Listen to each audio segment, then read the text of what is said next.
नमो अर्हन्ताणं नमो सिद्धाणं नमो आयर्याणं नमो वज्रायाणं नमो लोये सवसाउणं। पंच परमेष्टि भगवंतों की, गणाचार्य भगवान विराग सागर जी महामंडराज की, पट्टाचार्य भगवान गुरुवर विशुद्ध सागर जी महाराज की,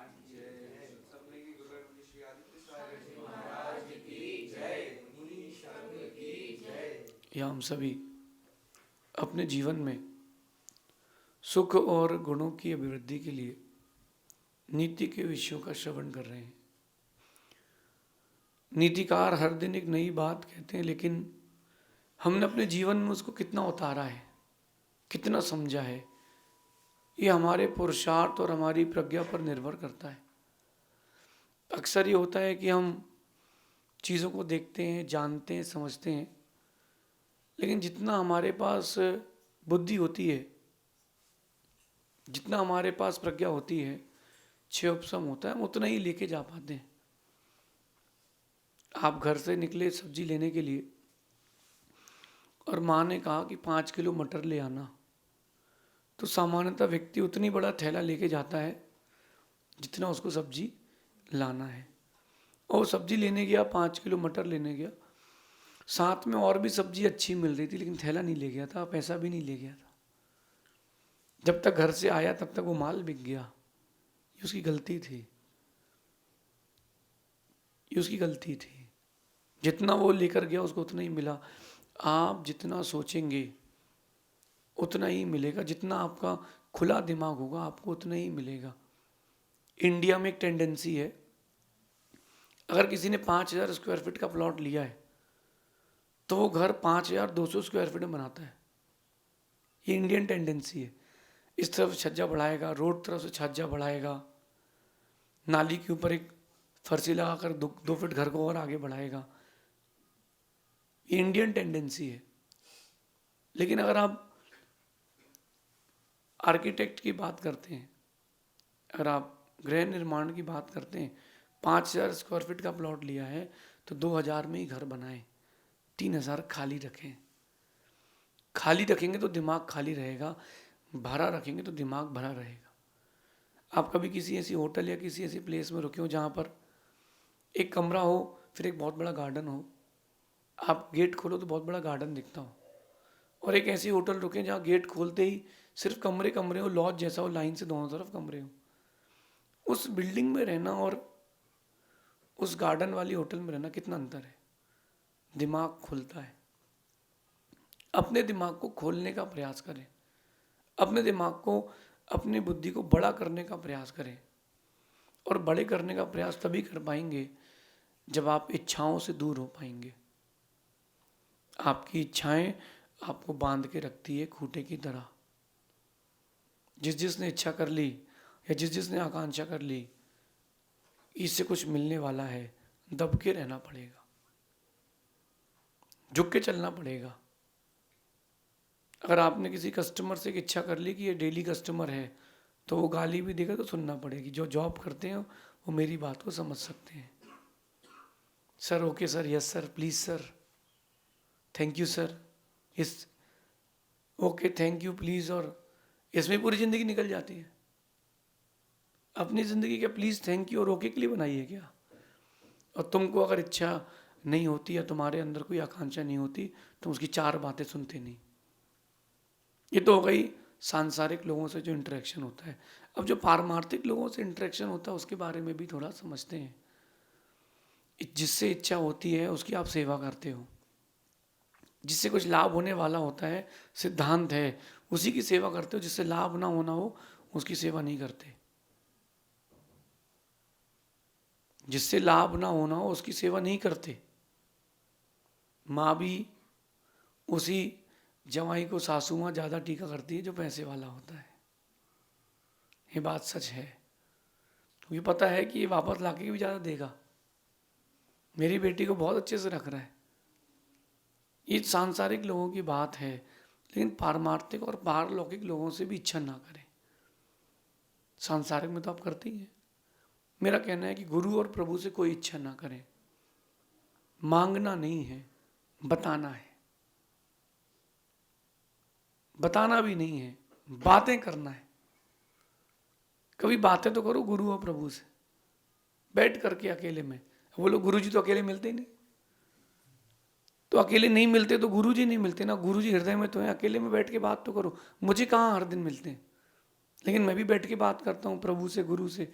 अब रात को 2 बजे मुझे प्रभु से बात करने की इच्छा है, यहाँ प्रभु कहाँ है? वो तो मंदिर में मूर्त है ना, मेरे मन मंदिर में, मैं उनसे वहीं बात कर लेता हूँ। आप लोग इच्छाएं करते हैं, इसलिए गुरु प्रभु से श्रद्धान खत्म हो जाता है। इच्छाएं ना करें, अपन श्रद्धान करें, काम करें। एक काम करते हैं, आज से अपने जीवन का एक मोड चेंज करते। वो रेडियो में पहले मोड आता था, दूरदर्शन, विविध भारती, क्रिकेट कमेंट्री, आपकी फरमाइश, ऐसे अपने यहाँ मोड रखें 4-5। मैं तो 8-10 मोड लेके चलता हूँ। कब वो मोड स्विच करके अपन को सेकंड पीरियड पे जाना है, स्विच करें अपने आप को। गुरु और प्रभु से कोई भी इच्छा ना करें, कोई भी इच्छा ना करें, ना छोटी ना बड़ी। अब आपके मन में आ रहा होगा, अब उनसे नहीं करेंगे तो किससे करेंगे? ये बिल्कुल ना सोचें। इच्छा नहीं करें, उनसे बातें करें। आपको अपनी तकलीफ बताने का तो हक है, लेकिन उस तकलीफ को वो कितना कम करेंगे ये उनके हाथ में, आपके हाथ में नहीं है। अर्जी तुम्हारी है, मर्जी उनकी चलेगी। नीति कह रही है कभी भी गुरु और प्रभु से कोई भी इच्छा ना करें, अपितु उनकी इच्छा पूरी करें। मैं शिष्य भी हूं और मैं गुरु भी हूं, मैं शिष्य भी हूं और मैं गुरु भी हूं, तो मैं दोनों परिस्थितियों में हूं। आप हो सकता है कि शिष्य अकेले हो सकता है कि 2-4 तुम्हारे भी चेले चपाटी मोहल्ले में हो। उस परिस्थिति को देखना, जब आप इच्छा करते हो और आपसे इच्छा होती है और आपकी इच्छा पूरी होती है, कंडीशंस कितनी डिफरेंस है, डिफरेंट कंडीशन है। अब देखो, आपने एक इच्छा करी, वो पूरी ना हो, दुख होता है। लेकिन अगर आपसे किसी ने इच्छा कर दी है और आपने पूरी कर दी है तो खुशी मिलती है। बेटा कह रहा है मम्मी मैं आज शाम को डोसा खाऊंगा। उसकी माँ ने दोपहर से तैयारी चालू कर दी कि बेटे को तो डोसा खाना ही है, मानेगा नहीं। छोले भटूरे खाने मानेगा ही नहीं। उसकी माँ ने दोपहर से तैयारी करना चालू कर दी। शाम को जब वो बेटा एक एक टुकड़ा डोसे का मुख में रखता है, माँ के अंदर हीमोग्लोबिन बढ़ता है, यार बेटे ने खा लिया। अब वहीं पत्नी, अयु माँ थी ना, अब उसी को पत्नी बनाते हैं। उसने अपने पति से कहा कि शाम को होटल चलना है डोसा खाने। पति व्यस्त था और नहीं ले जा पाया, वहां झगड़ा हो गया। वहां झगड़ा हो गया क्यों? क्योंकि वहां इच्छा पूरी नहीं हुई और तुमने दूसरे की इच्छा पूरी हुई की है, वहां बहुत सेटिस्फेक्शन मिला है। गुरु प्रभु से कोई इच्छा ना करें, गुरु प्रभु की इच्छा पूरी करें। यद्यपि मेरा जो मैं आपसे कह रहा हूँ बहुत कहना सरल है, जीवन उसमें स्वीकारना बहुत कठिन है। क्योंकि हम किसके पास जाएंगे? अब बचा कौन है? ठीक है, आपके पास परिवार है, माता पिता है, हमारे पास कौन है? 2 ही लोग तो बचे, गुरु और प्रभु। तो हम किसके पास जाएंगे? तो हम भी जाएंगे लेकिन हम इच्छा नहीं करेंगे। गुरु प्रभु से इच्छा ना करें, उनकी इच्छा पूरी करें, बातें करके आए। मैं तो कह रहा हूँ लड़ झगड़ के भी आए, कोई बात नहीं, बस हाथ पैर ना चलाएं। कैसा लड़ झगड़ के आए? हाँ लड़ो झगड़ो, लेकिन तब लड़ना झगड़ना जब वो तुम्हें सुन ना रहे हो। बहुत गंभीर और एक बहुत अंदर की बात बताता हूँ। मैं तो भगवान के पास जाता हूँ और मेरा कोई काम पूरा नहीं हो तो मैं लड़ के आता हूँ, धीरे से लड़ता हूँ कि देखो आपको पता है ना, मैं आपके अलावा कहीं और नहीं जाता हूँ, किसी और दर पर मैं सिर नहीं टेकता हूँ, मैं आपके दर पर ही सिर टेकता हूँ। और कब से आ रहा हूँ, फिर भी आपको दया नहीं है, ये मेरा काम नहीं किया आपने। कोई बात नहीं, कब तक रूठे रहोगे? रूठे रहो, लेकिन मैं कहीं और नहीं जाऊँगा, मैं आपके ही पास आऊँगा, आपका ही दिमाग खाऊंगा, आपसे ही बोलूँगा। जब तक नहीं मानोगे तब तक बोलूँगा। ऐसा कभी बोला आपने भगवान से? नहीं बोला ना, ऐसा बोलो भगवान से, ऐसा बोलना सीखो। भगवान से नहीं बोलोगे तो आप अंदर अंदर घुट घुट के मर जाओगे, लेकिन भगवान और गुरु से अगर इच्छाएं करोगे तो बोल बोल के मर जाओगे, क्योंकि चीज़ें मिलेंगी उतनी ही जितनी तुम्हारे भाग्य में है। देखना, आपकी लाख बुराइयां होती हैं दोस्तों में तो उनको नहीं छोड़ते, लाख बुराइयां हो तो लोग दोस्त नहीं छोड़ते, और एक मुराद पूरी ना हो तो प्रभु को भी छोड़ देते। गुरु में गुरु नहीं दिखते फिर उस वक्त। मैंने ऐसे शिष्यों को भी बहुत नज़दीक से देखा है, सुना है। मेरे बगल में बैठ करके उन्होंने गुरु जी से कहा कि आपने किया क्या हमारे लिए, आप अपने प्रभावना के लिए चलते हो। ओहो, मैं देखता रह गया। मैंने सोचा कि तुमको आम से अंगूर बनाया, सामान्य से विशेष बनाया, तुमको कोई पूछता नहीं था, जानता नहीं था, तुमको श्रमण संस्कृति में एक स्थान दिया, इतनी बड़ी पोस्ट दी मुनि की, फिर भी तुमको ये बात समझ में नहीं आई कि गुरु ने तुम्हारे लिए क्या किया। तुम्हारी इच्छा पूरी नहीं हुई तो गुरु गलत हो गए। तुम्हारी इच्छा पूरी नहीं हुई तुमने मंदिर बदल लिया। तुम्हारी इच्छा पूरी नहीं हुई तुमने परमात्मा बदल लिए। इच्छा ना करें, उनकी इच्छा पूरी करें और थोड़ा धैर्य रखें। मैंने एक बात कही थी, फिर से कहता हूँ, सुनो आप। एक व्यक्ति डूब रहा था, ग्वाला डूब रहा था। डूबते डूबते उसने कृष्ण को याद किया, हे कृष्ण, हे कृष्ण, जल्दी आए कृष्ण, मुझे बचा लें कृष्ण, हे कृष्ण, हे कृष्ण। कृष्ण जी निकले बैकुंठ से। अब वो निकले, भैया बड़ा आदमी निकलेगा 2-3 मिनट तो लगेगा। निकलने का प्रयास किया, उनसे कहानी को कहानी समझना है ना। वो निकलने का प्रयास किया उन्होंने, उतने में उसने कहा, हे राम बचाओ, हे राम बचाओ। कृष्ण जी बैठ गए। राम जी तुम्हारे को बुला रहे, जाओ। सो राम जी खड़े हुए। जब तक राम जी तैयार हुए उसने, राम जी भी नहीं आ रहे, हे हनुमान बचाओ, हे हनुमान बचाओ। हनुमान का नाम लिया, राम जी बैठे, बोले हनुमान तेरे को बुला रहे। जब तक हनुमान जी तैयार हुए तब तक वो डूब गया, और डूब के मरा। ऊपर आया, बोले आप लोग किसी काम के हो क्या? बोले बचा ही नहीं है। अरे बोले तू एक नाव पे तो सवार हो, तूने कृष्ण को याद किया, कृष्ण निकले, तूने राम को याद कर लिया, बैठ गए। तूने राम को याद किया, राम निकले, तूने राम हनुमान को याद कर लिया, राम बैठ गए। जब तक मैं सोचता तब तक तू ही आ गया। तो उसको समझ में आ गया, एक नाव में सवार रहता तो सुकून में था। ज़्यादा इच्छाएं करना हानिकारक है, लिमिटेड रखो अपनी इच्छाओं को। मेरा ये मानना है कि लोग मेहमान देखकर मान सम्मान बदल लेते हैं। लोग मेहमान देखकर मान सम्मान बदल देते हैं। वक्त पर मनोकामना पूरी ना हो तो भक्त भगवान भी बदल लेते हैं। ये ट्रेंड है, और आज का नहीं है, पहले का ही है। पहले भी लोग ऐसे थे, पहले भी तो इंसान थे, लेकिन इंसान को ये पता नहीं कि उसकी इच्छाएं उसकी इंसानियत खत्म कर रही है, उसकी वैल्यू खत्म कर रही है। मान सम्मान, मेहमान, याद रखना, ये दुनिया है, यहाँ लोग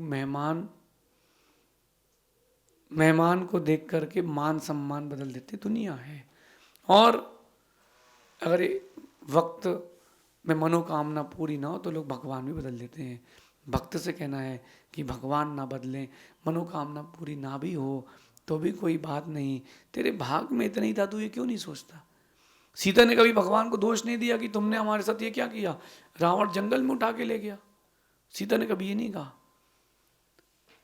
राम ने कभी ये नहीं कहा, भगवान ये दिन दिखाना था हमारे लिए कि मैं राजपुत्र और जंगल में हूं। ये कभी नहीं कहा सीता ने कि मुझे अग्नि परीक्षा देना पड़ेगी क्या प्रभु? नहीं, ये मेरा कर्म उदय है, मैं झेलूंगा, मैं आपसे कोई इच्छा नहीं कर रहा हूं, लेकिन फिर भी प्रभु मैं आपकी इच्छा जरूर पूरी करूंगा। गुरु और प्रभु ये बहुत कीमती रिश्ते हैं, मिलते बहुत कम लोगों को हैं। एक बात और है कि हर रिश्ते को निभाने के लिए, बनाने के लिए कीमत लगती है। शादी करोगे तो बहुत पैसा लगता है शादी करने में, दोस्ती यारी निभाने में बहुत पैसा लगता है, रिश्तेदारी निभाने में बहुत पैसा लगता है। गुरु और प्रभु ये दो संबंध ऐसे हैं जिनको निभाने में पैसा नहीं लगता, और तुमने निभा लिया तो तुम्हारी कीमत बढ़ जाती है। कोई कीमत नहीं लगती, लेकिन तुमने संबंध निभा दिया तुम्हारी कीमत बढ़ जाती है। बड़े बड़े शिष्यों का उदाहरण आज भी है, एकलव्य नहीं है लेकिन एकलव्य का उदाहरण आज भी है। चंद्रगुप्त मौर्य जो भारत के अंतिम राजा थे, मुनि बने प्रभाचंद्र के नाम से, वो नहीं है लेकिन उनकी मिसालें आज भी हैं। उन्होंने गुरु से कोई इच्छा नहीं करी, उन्होंने गुरु की इच्छा पूरी करी। ध्यान रखना, गुरु और प्रभु का रिश्ता बहुत पुण्य से मिलता है। छोटी मोटी कामनाएं करके इसको खत्म ना करें। इच्छा पूरी नहीं होगी, तुम गुरु बदल दोगे, प्रभु बदल दोगे, फिर ध्यान रखना दो नावों में सवार होगे, होते होते अंतिम समय तुमको कुछ नहीं मिलेगा। कृष्ण भी नहीं आएंगे, राम भी नहीं आएंगे, तुम ही हनुमान के पास पहुंच जाओगे। अपने आप को समझाना प्रारंभ करें कि इच्छा करने से चीजें मिलती होती, सब मिल जाती। तो उनसे लड़ो, उनसे पुकार करो, प्रार्थना करो, इच्छा मत करो, लालसा मत करो, आकांक्षा मत करो। वो संबंध धूमिल हो जाएगा।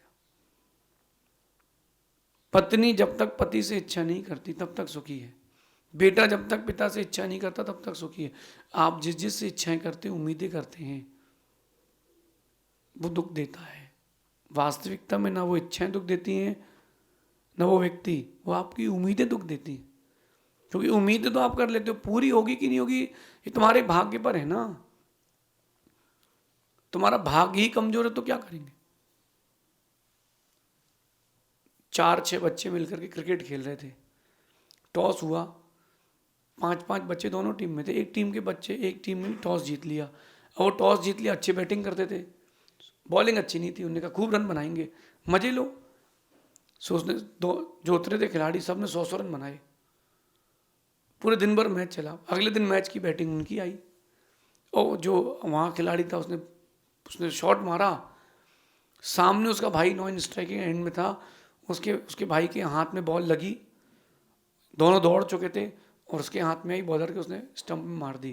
पहली बॉल में रन आउट हो गया, वो बिखर गया। बोले ऐसे कैसे हो गया रन आउट, मैंने कल बैटिंग पूरी कराई थी, मैं भी करूंगा। अरे तेरे भाग्य में बॉलिंग लिखी थी, बैटिंग नहीं थी।